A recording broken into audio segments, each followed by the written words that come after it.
This is a case series of imaging of osseous manifestation in primary hyperparathyroidism. Hi, this is Dr. Sutharsan S. from the Department of Radiodiagnosis from GMC Chhatrapati Sambhajinagar.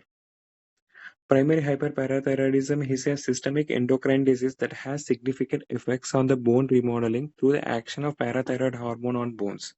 Metabolic bone disease is an established clinical manifestation of primary hyperparathyroidism. Patients with undiagnosed primary hyperparathyroidism who are referred to radiodiagnosis department presented with bone and muscle pain and pathological fractures. In this case series, we focus on the various osseous manifestations and radiological approach to primary hyperparathyroidism with clinico-biochemical correlation. So this is a first case of 33-year-old male with pain in forearm for 4 months. There is no history of trauma and no fever. X-ray AP view shows ill-defined radiolucent area at the distal one-third of the ulna with thinning and mild expansion of cortex. Another small foci of similar morphological lesion at radial styroid process is noted. This is the corresponding CT coronal and CT axial image which shows the same similar morphological lesion. On MRI, it appears as an altered signal intensity lesion in diaphysis at the junction of the middle and distal one-third of ulna. It appears homogeneously hypointense on T1 and no blooming on GRE images. It shows narrow zone of transition. It shows narrow zone of transition with mild solid periosteal reaction. Lesion is causing thinning of its cortex with cortical erosion at few places with its expansion. It does not show any extramedullary split. It is not extending into the joint. It is showing intense post-contents enhancement. So this is an ultrasound image of the forearm lesion showing heteroechoic soft tissue density lesion with cortical irregularity with raised internal vascularity. With the above imaging features of the lesions in forearm and with clinical history, we made provisional diagnosis of Brown's tumor, which is secondary to the primary hyperparathyroidism.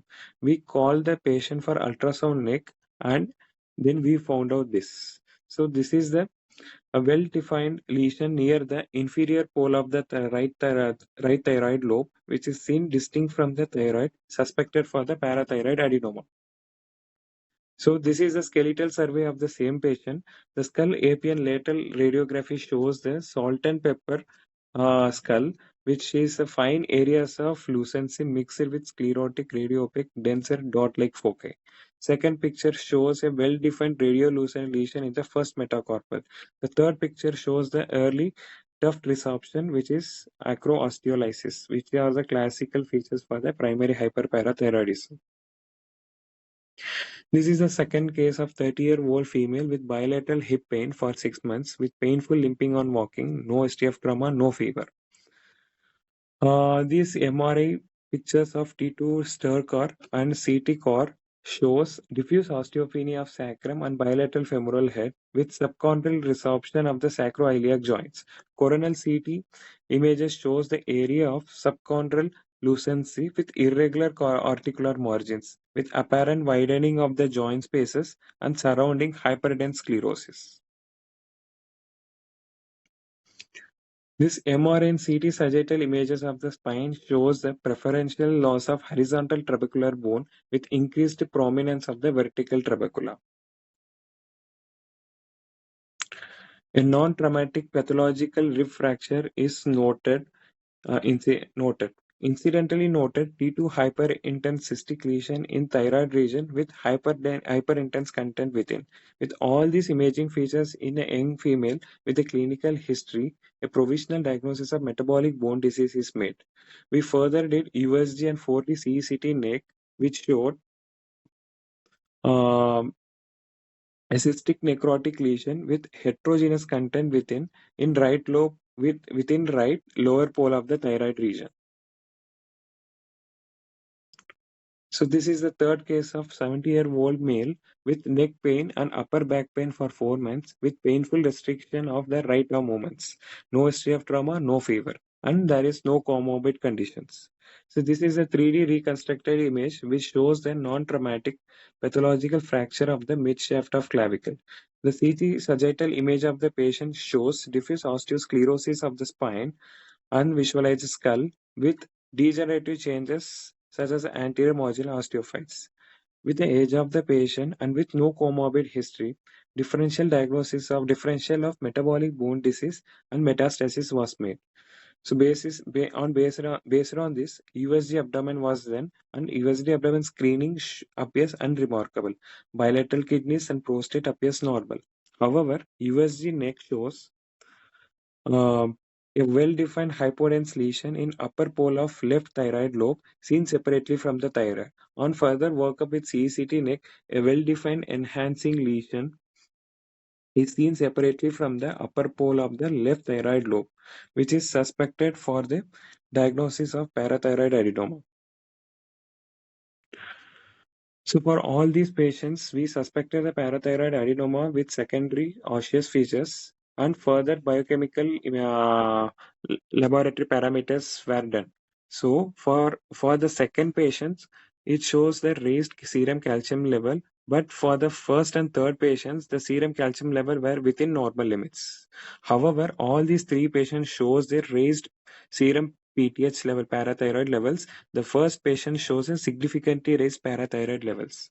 So we further ask the patient to go for sesame B scan. So for the pre-surgical workup. So all this patient shows the parathyroid adenoma in the sesame B scan. There is a focal tracer concentration in the delayed images.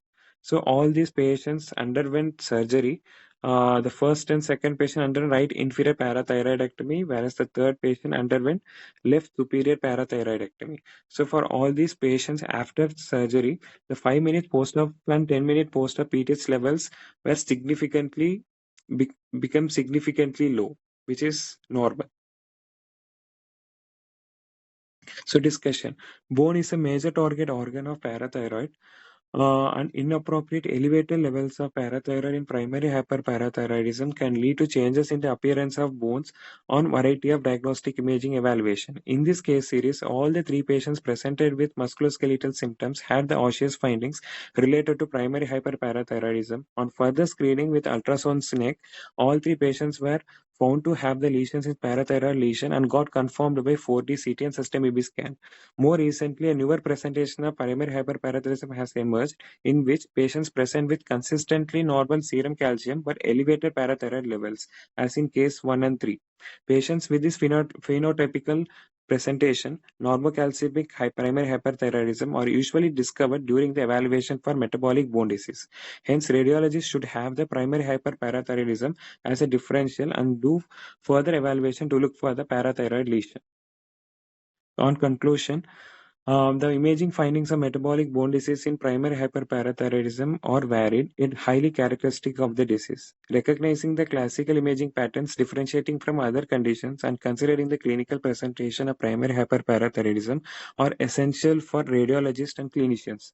This knowledge aids in avoiding misdiagnosis, facilitating early intervention, and guiding patients on a curable condition, ultimately leading to improved outcomes. These are my references. Thank you.